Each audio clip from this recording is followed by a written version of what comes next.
Alors aujourd'hui, nous avons Maktar pour le podcast. Il va nous parler d'entrepreneuriat, de flip. Il va nous donner des conseils sur comment justement être un meilleur entrepreneur. Il va aussi nous donner des secrets sur comment bien réussir des projets. Donc sur ce, bonne écoute. Salut Maktar, comment vas-tu? Ça va super bien, et toi? Super, merci. Écoute, moi, je suis vraiment contente parce que ça fait 6 ans qu'on ne s'est plus jamais revus. Et, Effectivement. et je voulais savoir, parle-moi un peu de tes premiers débuts il y a 6 ans, quand on s'est rencontrés, et qu'est-ce que tu es aujourd'hui? Ouais. Écoute, il y a 6 ans, c'est fou quand même, Ouais, 6 c'est ans. fou, ça Puis passe vite. c'est fou de voir comment une vie peut changer en l'espace de 6-5 ans. Mhm. À ce moment-là, je travaillais à temps plein. Je commençais un peu les vidéos. J'avais déjà sorti quelques vidéos. J'étais dans je pense, mon premier ou deuxième flip. Donc, c'était vraiment à ce moment-là, tu me suis. Puis maintenant, écoute, je suis un rêve de jeunesse. Donc maintenant, j'ai mon émission avec mes frères à IGTV. Je suis temps plein dans l'immobilier. Je suis un investisseur immobilier. Donc, je fais beaucoup plus de flips depuis ce temps-là. Et aussi, j'achète des appartements que je garde. Donc là, je suis rendu à peu près à plus de 50 portes à peu près. Oh, Donc, wow. voilà. Ok. Et puis, comment tu as commencé à te dire que tu allais faire de l'immobilier il y a 6 ans? C'est quoi qui t'a donné la piqûre? Mais la piqûre, je l'ai eue bien avant, il y a 6 ans. Là, Ok, dans le sens d'accord. que la piqûre, je l'ai eue quand j'étais tout jeune. Mes parents, ils avaient acheté leur maison à Laval. Mhm. Et on devait faire les rénovations dans le sous-sol parce qu'on est une famille nombreuse. On est Ok. quand même 9, you know? Donc, ça faisait en sorte que on avait besoin de faire des rénovations pour ajouter des chambres et tout ça. Et puis, c'est là où est-ce que j'ai eu la piqûre parce que je me rappelle quand les travailleurs venaient, l'odeur des rénovations, j'étais assis sur les escaliers, je les regardais travailler et puis je me suis dit, waouh, je veux faire quelque chose comme ça dans ma vie un jour. Donc, ça a vraiment parti de là. J'avais peut-être 10 ans à ce moment-là. Mhm. Donc, j'ai toujours su que je voulais faire de l'immobilier. Right? Mais voilà, c'est comme ça que ça a commencé. Puis, comment tu t'es dit, ok, je me lance, je quitte mon travail, je deviens un peu un entrepreneur. C'était quoi, comment tu t'es trouvé de la force pour devenir ton propre patron, en fait? En fait, moi, pour ceux et celles qui me suivent depuis un certain temps, vous savez, ma phrase, c'est trust the process, right? Ouais. Donc, moi, c'est de toujours de toujours croire au processus, mais pour le processus, il faut que tu le prépares. Okay? Donc, moi, qu'est-ce que je m'étais fait? Je m'étais fait un plan. Je m'étais fait un plan de dire, OK, je veux faire ça, je veux me lancer dans les flips, je veux être capable d'avoir des investisseurs qui vont rentrer avec moi, parce qu'à ce moment-là, quand j'ai commencé les flips, j'avais 24-25 ans. Ah oui, t'étais jeune. J'avais pas d'argent. Oui, là, oui, t'étais vraiment jeune. Donc, voilà, donc je m'étais fait un plan, arrivé à tel montant, je quitte, et puis c'est ce que j'ai respecté. Donc, voilà. Ok, donc tu es vraiment un vrai cartésien. Tu fais tous tes plans à chaque fois. Ça dépend. Cartésien, je te dirais, ça dépend. Pour ceux et celles qui me connaissent, ils savent que je ne suis pas la personne la plus cartésienne organisée, si on peut dire. Ouais. Mais, tu vois, moi, ma force, puis, c'est la visualisation. Okay. Moi, je te dirais, c'est vraiment la visualisation. Tout ce qui a pu m'arriver, les entrevues ou quoi que ce soit, c'est toutes des choses que j'avais déjà imaginées dans ma tête. Même que des fois, je conduis dans ma voiture, je suis tout seul. Puis, c'est drôle que je dis ça, mais des fois, je me dis, tu sais quoi, je vais me pratiquer quand je vais aller à Tout le monde en parle. Qu'est-ce que je vais dire? Puis là, je suis dans mon auto tout seul, puis je réponds aux questions. Et puis, donc, c'est vraiment de visualiser un peu tout ce qui m'arrive, en fait. Tu sais, moi, j'adore vraiment aussi le terme de visualisation parce que je pense que, sincèrement, tu vas loin et tu réalises tes rêves. Donc, juste comme ça, là, vite, ok, tu penses que ton prochain rêve, c'est d'aller à Tout le monde en parle? C'est ça? Non, mais tu sais, je veux dire, je pense que ça va en faire partie. Okay. Je veux dire, moi, en ce moment, si on se parle, tu sais, exemple, AGTV Canada, c'est sûr et certain que là, maintenant, je fais des entrevues un peu à Toronto. Après ça, on en fait ici, mais éventuellement, moi, c'est les États-Unis aussi que j'aimerais me rendre aux États-Unis parce que aux États-Unis, si on compare, par exemple, ici, on est 35 millions à peu près. Oui. Aux États-Unis, ils sont 300 millions. Oui. Donc, les États-Unis, aller même en Afrique, j'aimerais pouvoir mettre, exemple, le Sénégal ou peu importe, sur la map aussi. Parce que qu'est-ce qui change? Puis peut-être que je me trompe, mais tu sais, Bali, là. Oui. Bali, je pense que la plupart des gens ont connu Bali. Ils commencent à aller à Bali à cause il y avait un film qui était sorti par rapport à Bali. Oui. Donc, ça donne de la bonne publicité. Donc, si éventuellement, un jour, je serais capable de ramener tout ça en Afrique, ça serait le top of my goal. Oh, wow. Yeah. OK, donc ça, c'est ton objectif. Et c'est quoi ton objectif d'impact sur nous? Enfin, parce que là, je vois que tu as des rêves très, très grands. Mm-hmm. Et donc, du coup, c'est quoi l'impact que tu veux laisser aux autres, en fait? Moi, c'est juste quand vous avez quelque chose que vous êtes capable d'imaginer, ça peut arriver. Il faut juste y croire. Tu ne sais pas quand est-ce que ça va arriver, mais ça va arriver. jamais de ma vie, je m'aurais imaginé être à AGTV, malgré que c'est ce que je rêvais quand j'étais jeune. Tu me suis? C'est ce que je rêvais quand j'étais jeune. Puis, mais tu sais, j'habitais à Laval. Je parlais français. Dans ma tête, comment est-ce que j'allais tomber là-dedans? C'était impossible pour moi. Donc, j'ai créé mon propre AGTV dans un sens en créant ma chaîne YouTube dans laquelle je partageais mes flips et ainsi de suite. Et c'est drôle comment la vie est faite parce que grâce à cette chaîne YouTube-là, c'est comme ça que AGTV sont tombés sur moi et m'ont envoyé un message. Tu me suis? Oui. Donc, peu importe ce que tu peux imaginer dans ta tête, ça peut se réaliser. Puis, qu'est-ce que tu fais quand tu reçois ce premier message de HTBT? Oh, je pensais que c'était un scam. Je me rappelle, j'avais appelé ma copine, j'ai dit, oh, va vérifier tel nom et tout ça. Tu sais, moi, je pensais que c'était un scam. Puis, après ça, quand on a vérifié, puis on a vu que c'était vraiment legit et tout, j'ai dit, OK. Puis là, j'ai reçu on a échangé et puis tout ça. Et puis, ça allait tellement vite que next thing you know, on était devant la caméra, puis il nous disait, OK, allez-y, faites ce que vous faites d'habitude. Et nous, on était là, on dit, oh, j'ai jamais fait ça avant, tu me suis? Donc, voilà. Mais raconte-nous alors, qu'est-ce que tu fais d'habitude en vrai, hors caméra? Hors caméra, ben, c'est un peu ce que je fais à la télévision. Donc, c'est des flips. J'ai aussi mon équipe de courtage, Groupe M-Buy. Donc, on accompagne les clients, on vend, on achète. J'investis moi-même aussi dans certains projets. Donc, j'achète des terrains, j'achète des condos, j'achète des multilogements. Donc, je suis vraiment dans l'immobilier. OK. Un peu, mon quotidien, c'est de l'immobilier. Donc, en fait, tu es un vrai leader. Tu as ton équipe, tu as ta boîte de courtage, tu fais tes propres flips. C'est quoi le plus dur pour un leader comme toi? Et un entrepreneur plutôt. Tu vois, oui, j'aime le mot leader, mais en même temps, il n'y a rien de tout ça que je fais tout seul. Oui. Donc, c'est vraiment d'avoir les bonnes personnes autour de toi. Je dirais les enjeux, c'est vraiment de trouver les bonnes personnes autour de toi. Ça, c'est vraiment important dans le sens que tout au long de ton processus, tu vas rencontrer plein de personnes, des personnes qui vont t'amener à un autre niveau, peut-être des personnes des fois qui te font reculer un petit peu ou stagner, je pourrais mieux dire. Donc, c'est vraiment de savoir les bonnes personnes autour de toi et surtout de ne pas avoir des clones. Donc, toi, ton objectif, c'est d'avoir des personnes qui te complètent pour pouvoir aller plus loin. Donc, c'est vraiment, je dirais que c'est vraiment ça. OK, donc autour de toi, puisque en gros, tu choisis tes gens par rapport à combler un peu pas tes faiblesses, mais ce que tu ne sais pas faire. Exactement. Les valeurs et les faiblesses. OK. Tu as les bonnes valeurs et justement, tu combles une de mes faiblesses. Donc, c'est comme ça qu'on est une équipe, de toute façon. Tu sais, si tu regardes même dans le sport ou quoi que ce soit, tu essaies de modeler ton équipe en fonction de tes forces. Tu as besoin exemple au basket, tu as besoin de quelqu'un qui prend des rebonds, tu as besoin de quelqu'un qui mène le jeu, tu as besoin de quelqu'un qui score, tu as besoin de quelqu'un qui est en défense. Donc, tout ça ensemble, c'est ça qui fait l'équipe de rêve. Oui, c'est vrai. Tu as vraiment raison. Non, c'est inspirant ce que tu viens de dire. Merci beaucoup. Est-ce que, par exemple, tu as un conseil à me donner, sachant que on est tous des entrepreneurs et tu sais, je trouve parfois que c'est un peu dur quand tu es entrepreneur parce que tu dois souvent savoir te relever. Ouais. Je te dirais, moi, la chose la plus importante, c'est de rester focus. Tu sais, en tant qu'entrepreneur, on est des personnes qui ont beaucoup d'idées. Oui. Right? Donc, des fois, on va commencer une idée, ça commence à rouler un peu mieux. Là, on va sauter à autre chose. Ouais. Là, on va sauter à autre chose. Et tout ça fait en sorte que la première idée qui commençait à rouler un petit peu mieux, ben, elle commence à battre de l'aile. Parce que, en tant qu'entrepreneur, quelqu'un qui a beaucoup d'idées, c'est de rester focus, de toujours réinvestir dans, exemple, ton projet initial ou ton projet que tu as dans le moment et de mettre tes ressources là-dessus. Rester focus là-dessus, l'amener à majoration, si je pourrais me permettre le mot, là, l'amener vraiment à un niveau que comme elle subsiste tout seul. Tu me suis? Elle roule seule, qui fait en sorte que là, tu vas pouvoir te diversifier. Donc toi, tu es un créatif et donc en dessous de toi, enfin pas en dessous de toi, mais à côté de toi, tu t'associes à qui en fait? Puisque toi, en fait, je comprends, toi, tu as les idées et tu es la machine qui roule. Et donc, comment tu fais pour que toute ton équipe te suive dans toutes tes idées? Parce que j'ai le même problème que toi. Moi, je te dirais que c'est... Moi, avec les personnes avec qui je m'entends le mieux, surtout en business, c'est des personnes qui sont un peu plus cartésiennes. Oui. Des personnes qui sont vraiment, en général, qui, eux, aiment être un peu dans le back-end, puis vraiment comme tout gérer. Oui, Moi, j'aime bien être... exemple, des fois, la face, aller chercher les idées, avoir les visions et tout ça, puis d'avoir, excuse-moi, quelqu'un qui est capable de voir de loin, puis de vraiment dire non, regarde, voici la décision, la direction qu'on va prendre et ainsi de suite. Tu me suis? Donc, c'est vraiment les meilleurs partenariats, selon moi.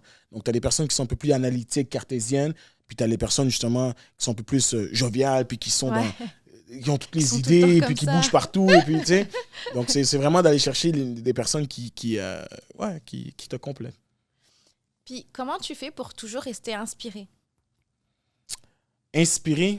Qu'est-ce que tu veux dire par inspiré? Dans le sens inspiré de motiver ou inspiré? Plus... On peut faire les deux. Les deux?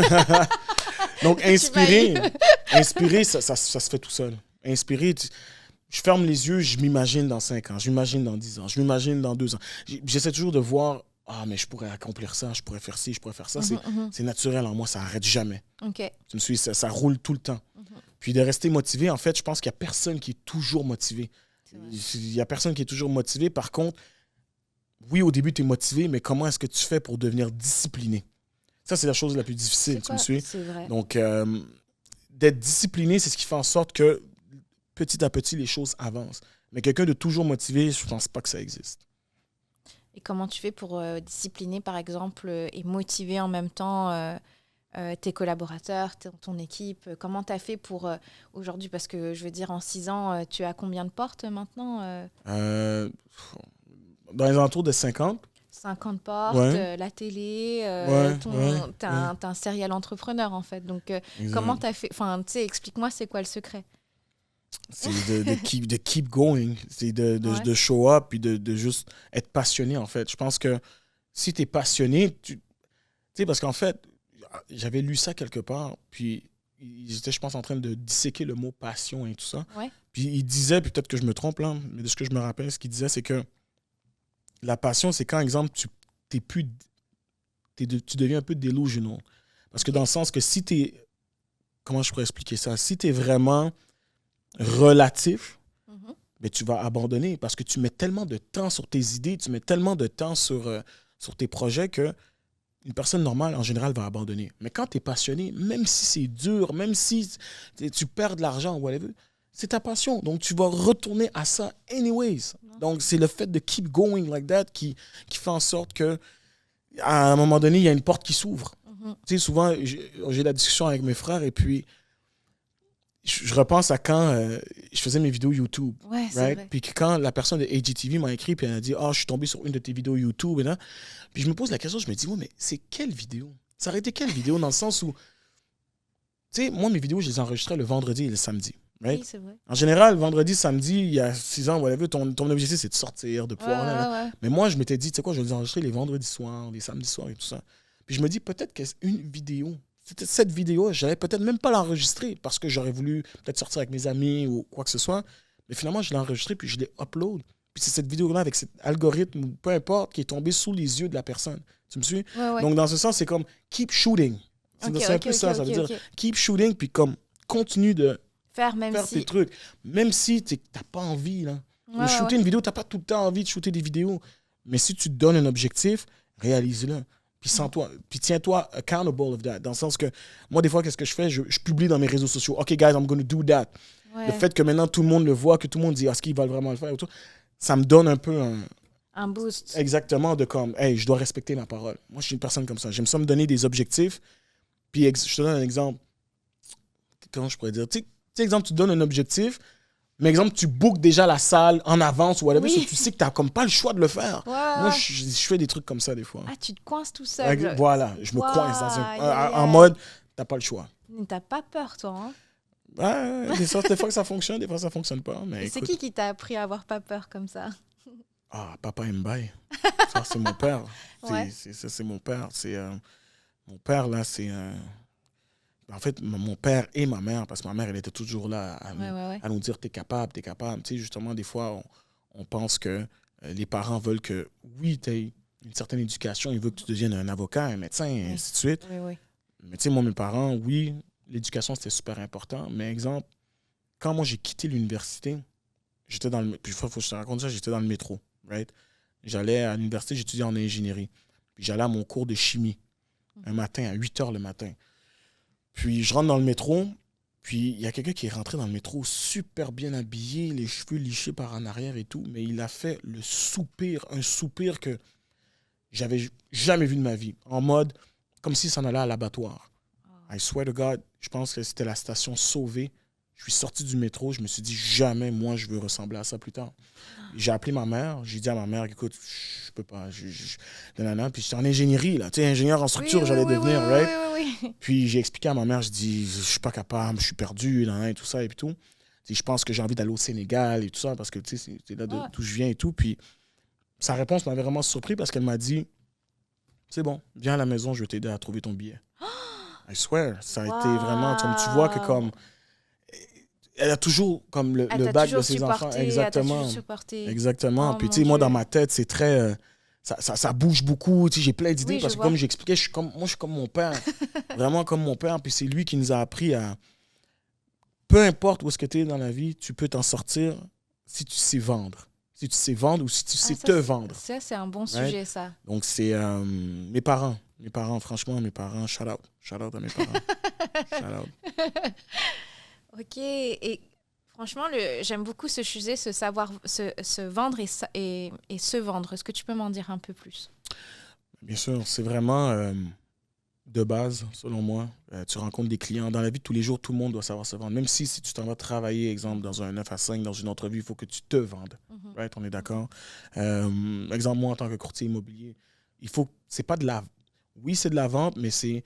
Quand tu es capable de te vendre, les gens te font confiance. Il faut que dans n'importe quoi, je pense, dans la vie, il faut que tu sois capable de vendre et de te vendre, tout simplement. C'est vrai, pour avoir la confiance. Et voilà, la confiance des gens, exactement. Ouais, c'est vrai. La façon que tu te présentes, la façon que tu t'exprimes, la façon que tu... Tout ça, c'est un amalgame qui fait en sorte que tu es un bon vendeur. Right? Mais je trouve que, mis à part que tu sois un bon vendeur, je trouve que... En toute honnêteté, puis on pourra couper après, c'est pas de souci, mais je trouve que déjà, je te remercie parce que tu m'as donné l'opportunité de faire mon premier podcast et tu m'as pas posé de questions. Non, mais regarde, on se connaît, je me rappelle ce que tu as fait pour moi. Donc, j'étais quand même trop contente. Non, mais vraiment, j'étais trop excitée. Moi, j'ai dit, j'ai une superstar, c'est Mactar, je te jure. Et puis tout le monde m'a dit, mais c'est qui cette superstar? J'ai dit, mais regarde, c'est lui. J'étais comme ça et tout ça. Et donc, j'ai dit, je l'ai connu avant et tout ça. Tu sais, quand tu... voilà. Donc, moi, je suis pas encore une superstar, mais non, mais in the making. Non, c'est sûr. Parce que honnêtement, comment... Enfin, tu sais, c'est impressionnant parce que t'as pas peur, en fait. T'as jamais peur. Juste même l'histoire quand tu dis que tu étais dans le métro, bah, tu savais déjà exactement qu'est-ce que tu ne voulais pas faire. Et ça prend du guts pour savoir faire ça quand même. Effectivement, mais tu sais, je veux dire, à un certain point, si tu te sens pas bien à l'intérieur dans ce que tu fais ou quoi que ce soit, je veux dire, on a juste une vie selon moi, puis pourquoi faire ce que tu n'aimes pas? Tu me suis dit, pourquoi ne faire ce que tu n'aimes pas? Puis moi, je suis une personne qui prend énormément de risques, même que des fois, j'ai l'impression que je suis un peu fou parce qu'il y a des risques que je prends, puis je me dis... Wow, pourquoi t'as fait ça, right? C'est quel le plus gros risque que t'as pris? Allez. Oh my God. Même juste là, tu vois, c'est souvent que tu me demandes ça. Juste là, même, exemple, juste quitter l'université. Oui, ça c'est vrai. Tu sais, quand tu regardes les odds, dans le sens que j'avais déjà fait 1 an et demi, je pense, à peu près 1 an et demi. Il me restait 1 an et demi ou 1 ou 2 ans. J'allais être ingénieur en structure. J'allais avoir comme... Tu comprends ce que je veux dire? Puis moi, je décide de quitter. Parce qu'en ce moment-là, j'allais à l'école, puis je travaillais au magasin La Source les fins de semaine. Donc moi, je décide de quitter, right? Puis après ça, d'aller au Sénégal pendant 1 mois. Après ça, de rester dans mon magasin La Source, faire des commissions, quoi que ce soit. Puis c'est rien de lucratif, mais c'est que je voulais absolument pas ressembler au gars qui était dans le métro. Tu me suis? Fait que ça, en soi, c'est un risque. Parce que tu te dis, j'étais jeune, il me restait 1 an et demi, j'allais être ingénieur en structure, j'allais dans un sens être 7. Tu me suis? Donc de quitter ça, puis ça a été quand même un gros risque, mais regarde le reward. Moi, ça m'a permis de réaliser mon rêve, qui est d'être à la télévision. Tu me suis? Donc, je dirais que ça a été un des gros risques que j'ai pris.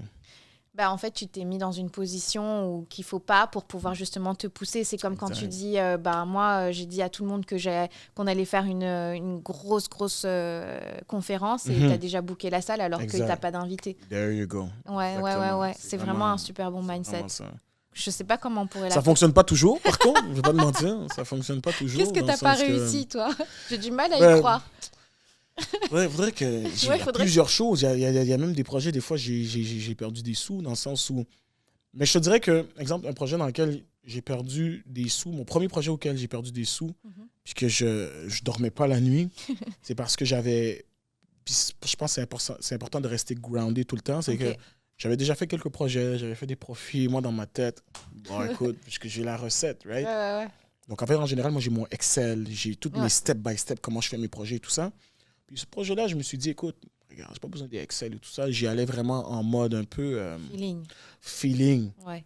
Hey, j'ai quand même perdu presque de... Avec mon partenaire, on a presque perdu 50 000 $. Okay. 50 000 $. Puis quand tu y penses, dans le temps, moi, c'est mon salaire quand je travaillais. Ouais. Tu me suis? Donc là, tu te dis, waouh, j'ai perdu 50 000 $. Waouh. Mais, par contre, projet d'après, j'ai fait 175 000. Tu me suis? Okay. Fait que c'est ça l'entrepreneuriat, tu vois. C'est vraiment de... Tu sais, je me suis repris en main. Tu me suis relevé, comme tu as dit un peu plus tôt. Puis là, j'ai fait mieux. Tu me suis? Donc est-ce que le secret d'un vrai entrepreneur comme toi, c'est de savoir toujours se relever et de... Mais t'as pas le choix. Parce que ça va... En fait, ça va... Tu sais, un entrepreneur, quand tu y penses, là, on fait juste résoudre des problèmes. C'est vrai. Quand tu y penses de tous les jours, qu'est-ce qu'on fait? C'est résoudre des problèmes. Puis, fait que t'as pas le choix de mental toughness. Il faut que tu sois fort mentalement, puis que tu sais, moi, souvent, par exemple, même avec des clients, avec mes collaborateurs dans le groupe MBI, souvent, je leur dis, on a le 1 minute heartbreak. Tu sais, exemple, ça se passe mal ou quoi que ce soit. T'as 1 minute, fâche-toi, dis ce que t'as à dire ou whatever, mais après ça, snap out of it, puis just keep going. Tu me suis? True. Donc, c'est vraiment ça. Est-ce que ça va? Oui. Ok. Est-ce que c'est le bon fil? C'est fluide? Ok. Ça va super. Ouais. Ça va super bien. Ouais. J'ai eu un peu peur parce que du coup, on a fait tous tes flips sur l'entrepreneuriat. Et là, ah oui, c'est ça. Excuse-moi. Excuse-moi, c'est mon premier. Il n'y a pas de stress. Je voulais savoir, Mactar, c'est quoi ta devise? Ma devise, mon go-to, ma phrase, mon... Ta devise, c'est... oui, ton go-to. Trust the process.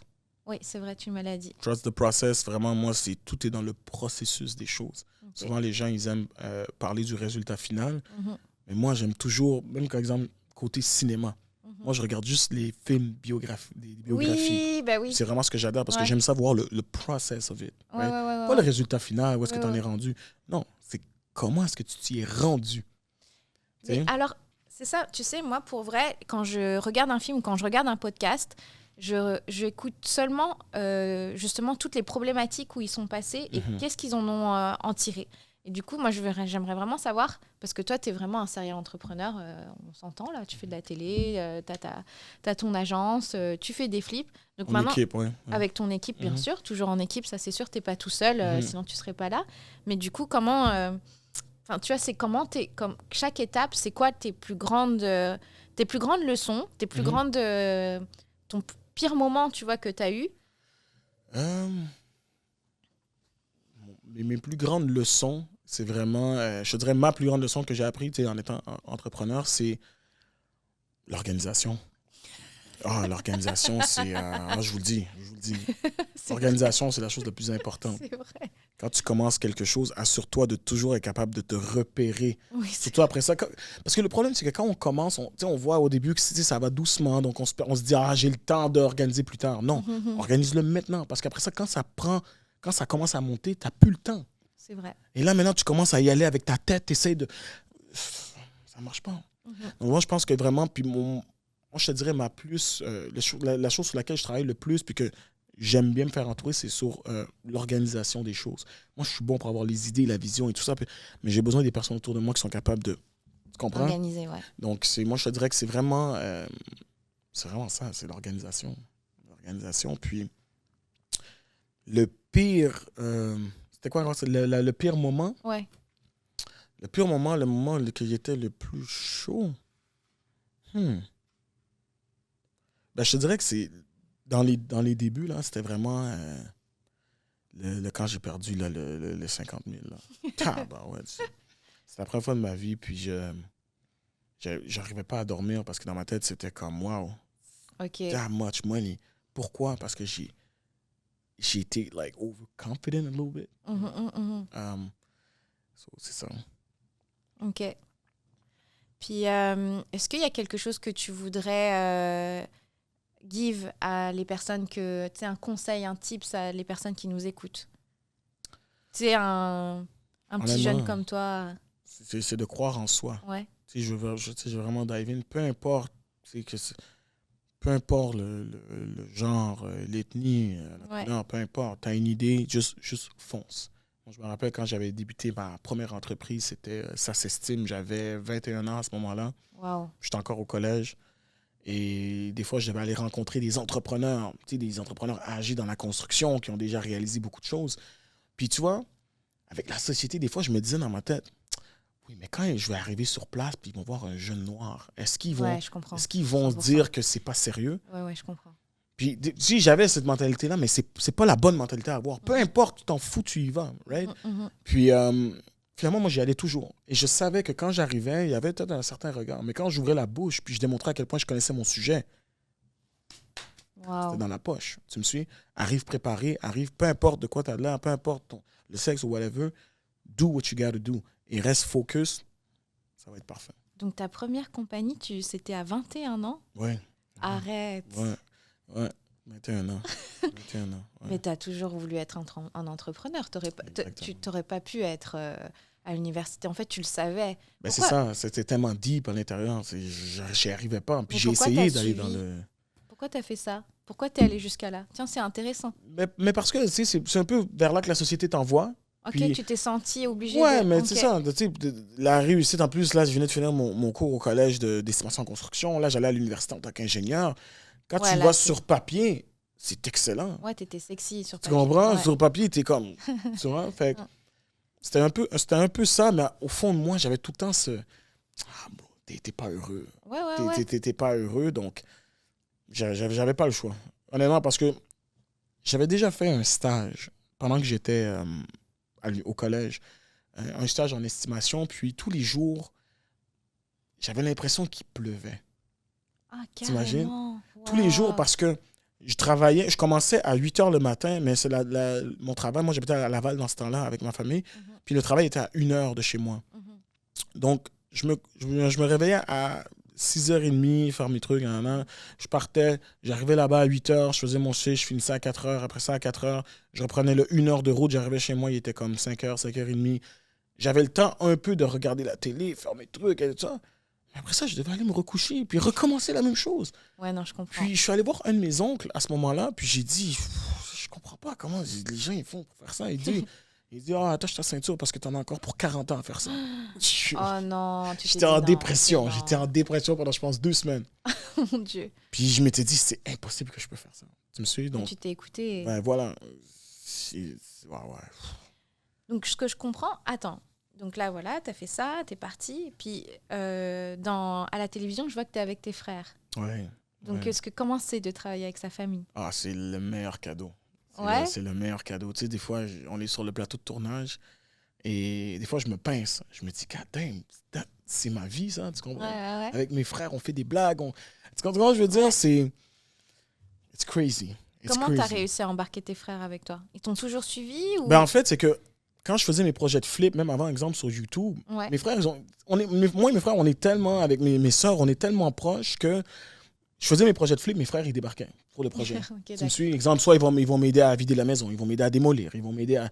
Fait que quand j'ai eu l'opportunité, c'est sûr et certain que moi, il faut que mes frères soient avec moi parce que là, ils sont là. Tu comprends? Ouais. Donc, et c'est comme ça. Puis justement, après ça, on a fait une rencontre avec le network. Ils ont tombé en amour avec la synergie. Puis si on regarde les commentaires qu'on reçoit des téléspectateurs, c'est beaucoup le bond avec mes frères. Ouais. C'est le bond avec mes frères. Puis, qu'est-ce que tu vois à la télévision? C'est ça dans la vraie vie. Là. OK. Dans les fêtes de Noël, quand on se rassemble ou whatever, c'est exactement la même chose. There's nothing fake. Puis tu peux le voir quand c'est fake. Tu me suis? Oui, 100%. Donc, c'est vraiment ça. Donc, je te dirais que d'avoir autant de frères et sœurs, c'est le meilleur cadeau que mes parents auraient pu me faire. Non, j'avoue, c'est vraiment cool. Je le vois. On voit qu'il y a une espèce d'unité. Ah ouais, it's fun. Oui, c'est fun. À un moment donné, on était... Ça c'est quelque chose de spécial. On avait été... je connais juste le terme en anglais, fly-out. Ouais. On avait été fly-out à Toronto pour un genre de gros congrès qui avait beaucoup de personnes de télévision que nous-mêmes, on regarde à la télé, right? Ouais. Puis nous, on avait été flyer là pour ça. Puis on avait chacun notre chambre d'hôtel. OK. Et puis, comme quand on était jeunes, on s'est retrouvés dans la chambre d'hôtel de mon grand frère. Et on était juste en train de discuter, puis on se rappelait un peu des souvenirs de quand on était jeunes. Puis là, on était là dans un hôtel pour aller représenter notre émission dans un gros congrès d'émissions de chorus. Et c'est comme là que ça a comme frappé, puis on est comme, God damn. OK. Like, puis on est ensemble. Ah, c'est ouf. C'était vraiment spécial, ce moment-là. Non, c'est spécial. Wow, ça, c'est spécial. Et qu'est-ce que tu te souhaites dans 10 ans? Avec tout le monde, là. Moi et ma famille, de be la plus grosse famille dans le entertainment dans le monde. Ah, mais c'est sûr. Straight. Ouais, je pense même pas que ça sera dans 10 ans, là. Je pense que ça sera plutôt que ça. That's the goal. Ouais. That's the goal. OK. Moi, je pense que j'ai fini. Je sais pas si tu veux... Est-ce que tu veux ajouter d'autres choses? Tu parlais de tes meubles, là? Ouais. Oui, comment? Mais je sais pas comment le placer. Franchement, j'ai peur que ça fasse pas vrai.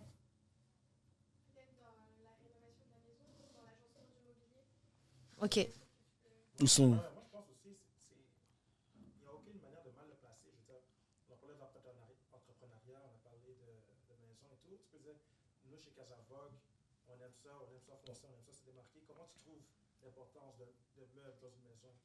Ouais, puis en plus, c'est vraiment important, en plus, les meubles.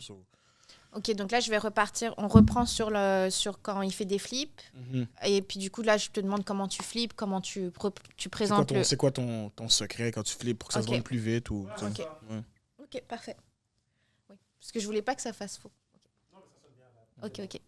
Alors, excuse-moi. Quand tu fais des flips, explique-moi comment tu fais tes flips et c'est quoi ton secret quand tu fais des flips?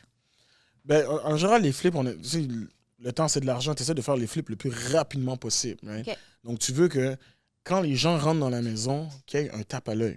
Okay? Donc, ça, c'est vraiment important. Donc, t'assurer de vraiment avoir une équipe qui te permet d'avoir un projet qui est livré assez rapidement. Okay? En général, un flip, là, on essaie de ne pas dépasser 6 mois, là, incluant la vente. Là. Parce que là, après, si tu gardes un flip 1 an, tu me suis?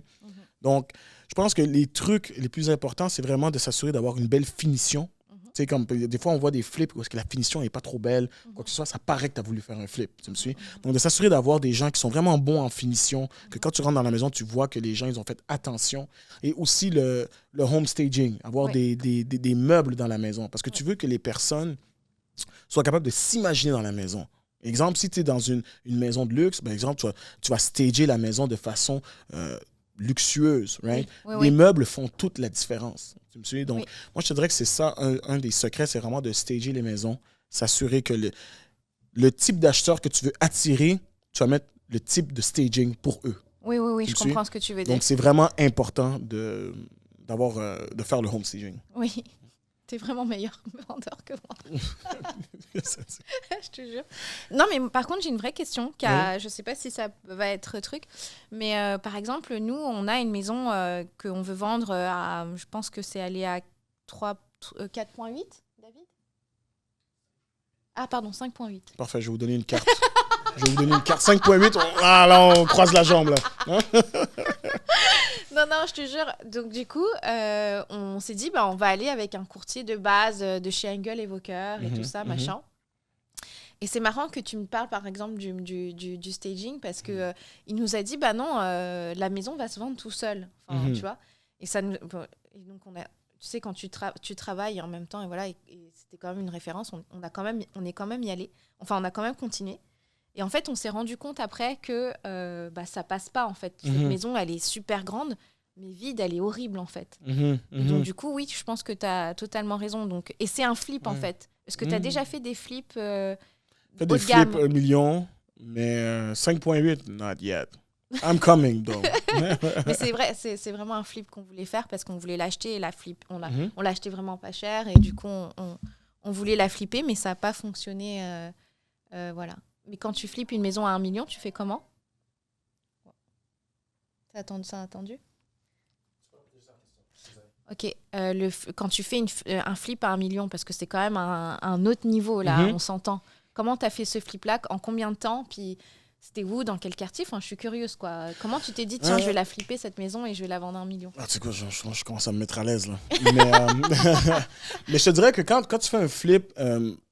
dépendamment des stages. Parce qu'en général, quand tu vas flipper, tu essaies de vraiment rester dans où est-ce que la plus grosse braquette d'acheteurs, tu sais, vraiment dans, comment je peux dire, le salaire moyen, tu sais, exemple, des maisons dans les alentours de 400 à 600 000. C'est là où tu as la plus grosse braquette d'acheteurs. Donc là, quand tu montes de braquette, premièrement, ce qu'il faut faire attention, c'est de savoir un peu à qui tu t'adresses, t'assurer de vraiment vérifier tes comparables.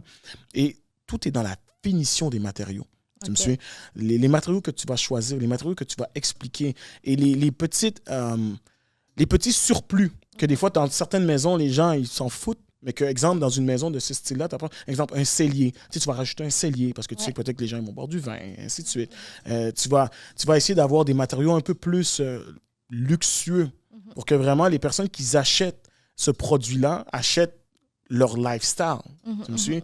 Tu vas pas, par exemple, mettre une cuisine en mélamine dans une maison de millions. Tu vas essayer de te démarquer. Tu vas pas mettre des comptoirs de stratifiés. Tu vas mettre vraiment un peu plus quelque chose de luxueux pour vraiment répondre à cette clientèle-là.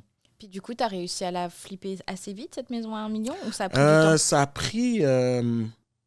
celle-là, elle m'avait pris un peu plus de temps. Je pense qu'elle m'avait pris 5 mois. 5 mois. Oui. Et c'est quoi le temps idéal pour un flip? 6 mois. 6 mois. Mais tu vois, c'est un projet qui était assez prenant. Donc, voilà. Est-ce que c'est quelque chose que tu veux recommencer, des flips aussi hauts? Tu préfères rester dans ta braquette? Non, parce que tu fasses des flips de luxe ou que tu fasses des flips dans la moyenne braquette d'acheteurs, selon moi, le profit est beaucoup plus important dans les braquettes d'acheteurs entre le 400 et le 600 000. Parce que tu as beaucoup plus de personnes qui achètent ce produit-là. Éventuellement, c'est d'aller dans des secteurs où est-ce qu'il y a des grosses maisons de 1 million et tout ça, mais ça entame aussi des grosses rénovations. Tu me suis? Donc moi, en ce moment, je suis plus dans un mindset parce qu'aussi, j'ai fait des flips tels quels. Des flips tels quels, c'est quand tu achètes la maison, tu fais absolument rien et tu le remets sur le marché. Dans le temps de la COVID, j'ai acheté plusieurs maisons que j'achetais. Je faisais absolument rien, je revendais. Wow. Tu sais, exemple, le plus gros profit que j'ai fait avec une comme ça, c'est 80 000. J'ai acheté une maison, je te crois pas. J'ai rien fait, j'ai revendu, on a fait 80 000, mon associé et moi. Donc... non, mais le rêve, quoi. Ouais, non, c'était très bien. C'était une bonne période. Non, c'était vraiment une bonne période. Je pense que la COVID pour l'immobilier, c'était la meilleure des périodes. C'était intéressant. Justement, c'est là où on a acheté cette maison. De 5,8. Moi, le 5,8 est resté, là. Elle n'était pas 5,8, elle était beaucoup moins chère, mais elle était vraiment en vrac. Elle est à Outremont. Nice, ouais, parfait secteur. Tu vois, ça, c'est un secteur dans lequel tu sais qu'il y a des acheteurs qui vont acheter, mais du coup, on l'a pas encore vendue. Ça fait 15 jours qu'elle est sur le marché. Ah, seulement. Donnez-vous du temps, là. Ouais. Alors, merci beaucoup, Maktar, pour le podcast. C'est plaisir. Ça m'a fait vraiment plaisir de savoir toute ta vie en 6 ans. Merci beaucoup de nous avoir écoutés. Et si vous avez des questions, n'hésitez pas à nous contacter. À bientôt.